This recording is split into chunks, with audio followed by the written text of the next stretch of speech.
ಚಾನಲ್ಗೆ ಸ್ವಾಗತ. ಇವತ್ತು ನಾವು ದಹಿ ವಡ ಹೇಗೆ ಮಾಡೋದೆಂಬುದನ್ನು ನೋಡೋಣ. ಅದಕ್ಕಿಂತ ಮೊದಲು ನನ್ನ ಚಾನಲನ್ನು ಹೊಸದಾಗಿ ನೋಡ್ತಿರೋರು ಮತ್ತು ಸಬ್ಸ್ಕ್ರೈಬ್ ಮಾಡ್ತಿರೋರು ಪ್ಲೀಸ್ ಸಬ್ಸ್ಕ್ರೈಬ್ ಮಾಡಿ, ಹತ್ತಿರದಲ್ಲಿ ಬರುವಂತಹ ಬೆಲ್ ಬಟನನ್ನು ಒತ್ತಿ. ಆಗ ನಾನು ಮಾಡಿರುವಂಥ ವಿಡಿಯೋಗಳು ನೇರವಾಗಿ ನಿಮ್ಮನ್ನು ತಲುಪ್ತದೆ. ಈಗ ದಹಿ ವಡ ಹೇಗೆ ಮಾಡೋದೆಂಬುದನ್ನು ನೋಡೋಣ. 1/4 ಕಪ್ ಹೆಸರು ಬೇಳೆಯನ್ನು ತಗೊಂಡಿದ್ದೇನೆ. ಇದು ಹೆಸರು ಬೇಳೆ. ಇದನ್ನು ನಾನು ನೀರಲ್ಲಿ ನೆನೆ ಹಾಕ್ಕೊಂಡಿದ್ದೇನೆ. ಒಂದು 4 ರಿಂದ 5 ಗಂಟೆ ಆಗಿದೆ. ತೊಳೆದು ನೀರಲ್ಲಿ ನೆನೆ ಹಾಕ್ಕೊಂಡಿದ್ದೇನೆ. ಹೆಸರು ಬೇಳೆಯನ್ನು ತೊಳೆದುಕೊಂಡು ಪುನಃ ನಾನು ನೀರೆಲ್ಲ ಬಸಿಯುವ ಹಾಗೆ ಇದನ್ನು ಜಾಲರಿಯಲ್ಲಿ ಹಾಕಿಟ್ಕೊಂಡಿದ್ದೇನೆ. ಅಂದರೆ ನನಗೆ ರುಬ್ಬುವಾಗ ನೀರಿರಬಾರ್ದು, ಬೋಂಡ ಮಾಡಬೇಕಲ್ಲ, ಅದಕ್ಕೋಸ್ಕರ ನಾನು ಇದನ್ನು ಬಸ್ತಿಟ್ಕೊಂಡಿದ್ದೇನೆ. ಇದೊಂದು 1 ಗಂಟೆ ಹೀಗೆ ಬಿಟ್ಟುಬಿಡಿ, ಆಮೇಲೆ ರುಬ್ಕೊಳ್ಳುವ. ಇದನ್ನೀಗ ಮಿಕ್ಸಿಗೆ ಹಾಕಿ ರುಬ್ಕೊಳ್ಬೇಕು. ನೀರನ್ನೇನು ಸೇರಿಸ್ಕೊಳ್ಬೇಡಿ, ಬೇಕಾದರೆ 1 ಸ್ಪೂನ್ ನೀರು ಸೇರಿಸ್ಕೊಂಡು ರುಬ್ಕೊಳ್ಬೇಕು, ನುಣ್ಣಗೆ ರುಬ್ಕೊಳ್ಬೇಕು.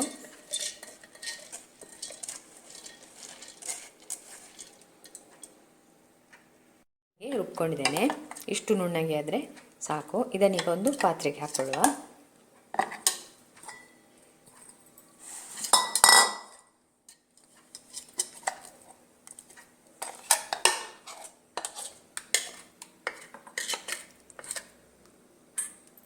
ನಾನೇನು ರುಬ್ಕೊಳ್ಳುವಾಗ ನೀರು ಸೇರಿಸ್ಕೊಳ್ಳಿಲ್ಲ, ನೋಡ್ಬೋದು ನೀವು, ತುಂಬ ದಪ್ಪವಾಗಿದೆ. ಇಷ್ಟೇ ದಪ್ಪ ಇರಬೇಕು. ರುಬ್ಕೊಂಡದನ್ನು ಪಾತ್ರೆಗೆ ಹಾಕ್ಕೊಂಡಿದ್ದೇನೆ. ಇದನ್ನೀಗ ಕೈಯಲ್ಲಿ 1-2 ನಿಮಿಷದವರೆಗೆ ಚೆನ್ನಾಗಿ ಬೀಟ್ ಮಾಡಬೇಕು. ಅಂದರೆ ಹೀಗೆ ನೀವು ಇದನ್ನು ನಾದ್ಕೊಳ್ಬೇಕು. ಆಗ ಅದು ಇನ್ನೂ ಫ್ಲಫಿ ಆಗ್ತದೆ, ಅಂದರೆ ಉಬ್ತದೆ. ಇದು ಹೀಗೆ ತಿರುಗಿಸ್ತಾ ಇರಿ, ಅಂದರೆ ಹೀಗೆ ತಿರುಗಿಸ್ತಾ ಇರಬೇಕು.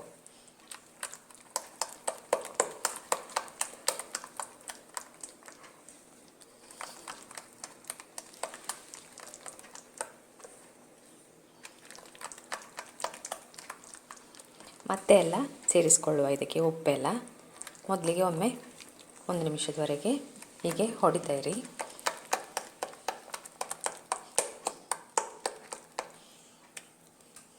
ಇಷ್ಟು ಸಾಕು. ಈಗ ತುಂಬ ಫ್ಲಫಿಯಾಗಿ ನಿಮಗೆ ಕಾಣ್ತದೆ. ಇದು ಸ್ವಲ್ಪ ಜಾಸ್ತಿ ಆದಾಗೆ ಆಗಿದೆ, ಹಿಟ್ಟು ಕೂಡ ನೋಡ್ಬೋದು ನೀವು. ಇದಕ್ಕೀಗ ಉಪ್ಪೆಲ್ಲ ಸೇರಿಸ್ಕೊಳ್ಬೇಕು. ನಮಗೆ ಏನು ಬೇಕು ಎಲ್ಲವನ್ನು ಸೇರಿಸ್ಕೊಳ್ಳುವ. ರುಚಿಗೆ ಸ್ವಲ್ಪ ಉಪ್ಪು ಹಾಕ್ಕೊಳ್ಳಿ, ಎಷ್ಟು ಬೇಕೋ ಅಷ್ಟು ಹಾಕ್ಕೊಳ್ಳಿ. ಆಮೇಲೆ ಸಣ್ಣಗೆ ಹೆಚ್ಚಿಟ್ಟ ಹಸಿಮೆಣಸು ಸ್ವಲ್ಪ ಹಾಕಿ. ಮಕ್ಕಳಿಗೆಲ್ಲ ಕೊಡೋದಾದರೆ ಬೇಡ, ಸ್ಕಿಪ್ ಮಾಡ್ಬೋದು. ಮತ್ತು ಸ್ವಲ್ಪ ಶುಂಠಿ ಹಾಕಬೇಕು. ಶುಂಠಿಯನ್ನು ತುರಿದಿಟ್ಕೊಂಡಿದ್ರೆ ಅದನ್ನು ಹಾಕೋಬೋದು. ಆಮೇಲೆ ಸ್ವಲ್ಪ ಇಂಗು ಹಾಕ್ಕೊಳ್ಳಿ.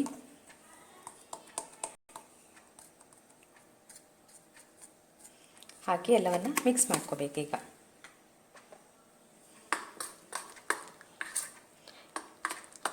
ಇದನ್ನೀಗ ನಾವು ಬೋಂಡ ರೀತಿಯಲ್ಲಿ ಡೀಪ್ ಫ್ರೈ ಮಾಡೋದು. ಎಲ್ಲವನ್ನು ಚೆನ್ನಾಗಿ ಮಿಕ್ಸ್ ಮಾಡ್ಕೊಳ್ಳಿ. ಉಪ್ಪು ಸಾಕ ನೋಡ್ಕೊಳ್ಬೋದು ನೀವು ಬೇಕಾದರೆ. ಬೇಕಿದ್ದರೆ ಸ್ವಲ್ಪ ಕೊತ್ತಂಬರಿ ಸೊಪ್ಪನ್ನು ಕೂಡ ಹಾಕೋಬೋದು. ಮತ್ತು ತೆಂಗಿನ ತುರಿ, ಅಂದರೆ ತೆಂಗಿನ ತುಂಡು ಸಣ್ಣ ಸಣ್ಣ ಪೀಸ್ ಮಾಡಿ ಕೂಡ ಹಾಕೋಬೋದು. ನಾನು ಹಾಕಲಿಲ್ಲ. ಇದನ್ನು ಚೆನ್ನಾಗಿ ಕಲಸಿ ಬೋಂಡ ಮಾಡ್ಕೊಳ್ಳುವ. ಈಗ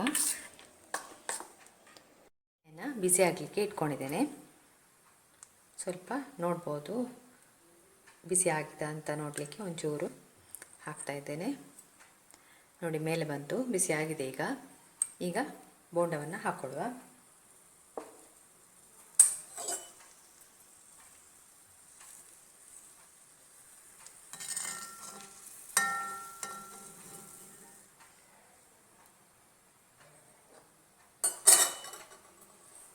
ಎಷ್ಟು ದೊಡ್ಡ ಬೋಂಡ ಬೇಕಾದರೂ ಹಾಕ್ಕೊಳ್ಬೋದು ನೀವು.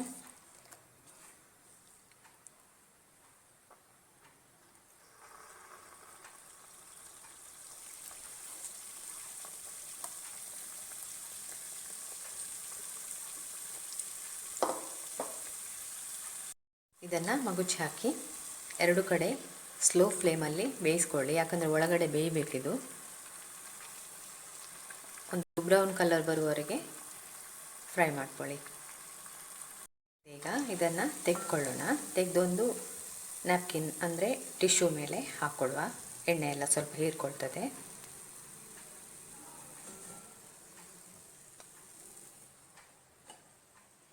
ಇದೇ ಥರ ಎಲ್ಲ ವಡೆಯನ್ನು ಮಾಡಿಕೊಳ್ಬೇಕು.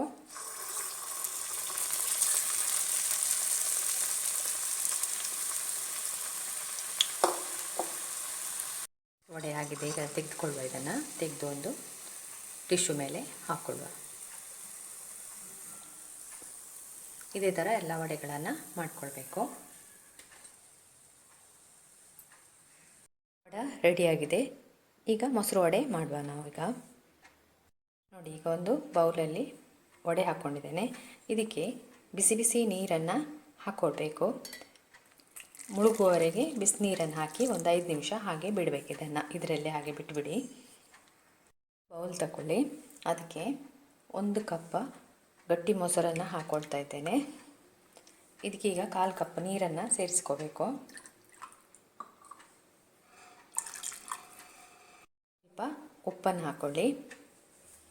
ಒಂದು 2 ಸ್ಪೂನು ಸಕ್ಕರೆಯನ್ನು ಹಾಕ್ಕೊಳ್ಳಿ. ಹಾಕಿ ಎಲ್ಲವನ್ನು ಚೆನ್ನಾಗಿ ಕಲಿಸ್ಬೇಕು. ಇದನ್ನು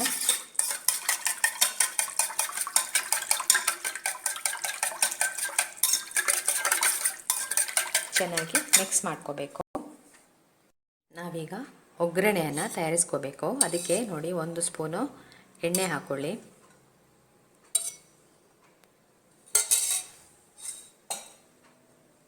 ಅದಕ್ಕೆ ಸಾಸಿವೆ, 1/4 ಸ್ಪೂನ್ ಜೀರಿಗೆ, 1 ಕೆಂಪು ಮೆಣಸು ಹಾಕಿ ಇದು ಪಟಪಟ ಹೇಳುವವರೆಗೆ ಇರಲಿ. ಪಟಪಟ ಹೇಳಬೇಕು ಸಾಸಿವೆ.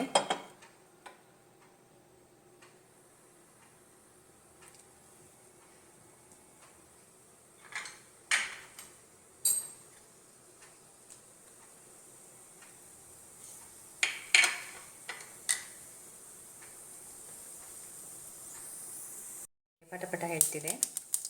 ಈಗ ಸ್ವಲ್ಪ ಒಗ್ಗರಣೆ ಸೊಪ್ಪು ಹಾಕೊಳ್ಳಿ.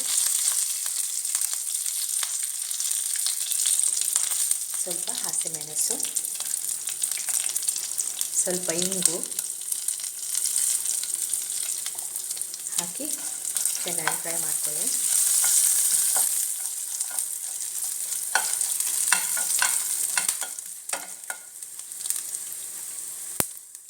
ಕೊತ್ತಂಬರಿ ಸೊಪ್ಪಿದ್ರೆ ಹಾಕ್ಕೊಳ್ಳಿ, ಒಳ್ಳೆ ಘಮ ಬರ್ತದೆ.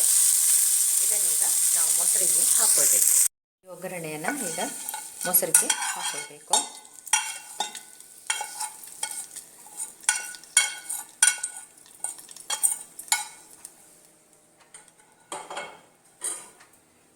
ಆಮೇಲೆ ಇದು ಮೆತ್ತಗಾಗಿದೆ, ನೀರಲ್ಲಿ ಹಾಕ್ಕೊಂಡದ್ದು, ತುಂಬ ದಪ್ಪ ಕೂಡ ಆಗಿದೆ. ಇದನ್ನು ಕೈಯಲ್ಲಿ ಸ್ಕ್ವೀಸ್ ಮಾಡಿ, ತುಂಬ ಸ್ಮೂತಾಗಿದೆ. ಇದನ್ನು ಮೊಸರಿಗೆ ಹಾಕ್ಕೊಳ್ಳಿ.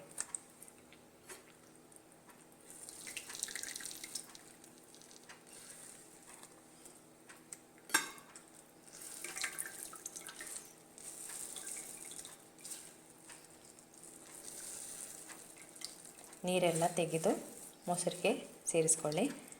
ಇದರಲ್ಲಿ ಒಂದು ಅರ್ಧ ಗಂಟೆ ಇದನ್ನು ಹೀಗೆ ಬಿಟ್ಬಿಡಿ ಮೊಸರಲ್ಲಿ. ಆಮೇಲೆ ಸರ್ವ್ ಮಾಡಿ.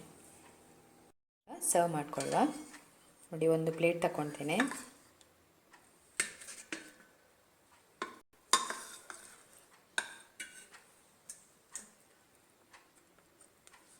ಪ್ಲೇಟಿಗೆ ಹಾಕೊಳ್ಳುವ.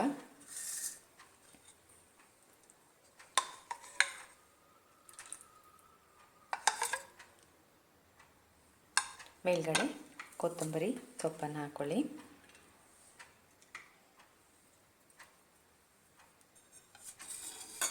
ಹಾಕಿ ಸರ್ವ್ ಮಾಡ್ಬೋದು. ದಹಿ ವಡೆ ರೆಡಿಯಾಗಿದೆ. ಈ ರೆಸಿಪಿಯನ್ನು ಟ್ರೈ ಮಾಡಿ. ಈ ರೆಸಿಪಿ ನಿಮಗೆ ಇಷ್ಟ ಆದರೆ ನನ್ನ ಚಾನಲನ್ನು ಲೈಕ್ ಮಾಡಿ, ಶೇರ್ ಮಾಡಿ, ಸಬ್ಸ್ಕ್ರೈಬ್ ಮಾಡಿ. ಅದೇ ರೀತಿ ಲಿಂಕನ್ನು ನಿಮ್ಮ ಫ್ರೆಂಡ್ಸ್ಗೂ ಸೆಂಡ್ ಮಾಡಿ. ಏನಾದರೂ ಕಮೆಂಟ್ಸ್ ಇದ್ದರೆ ಅದನ್ನು ಕಮೆಂಟ್ಸ್ ಬಾಕ್ಸಲ್ಲಿ ಹಾಕಿ. ವಿಡಿಯೋವನ್ನು ಶೇರ್ ಮಾಡ್ಕೊಳ್ಳಿ. ಇನ್ನು ನಿಮಗೆ ಮುಂದಿನ ವಿಡಿಯೋದಲ್ಲಿ ಸಿಗ್ತೇನೆ. ಧನ್ಯವಾದಗಳು.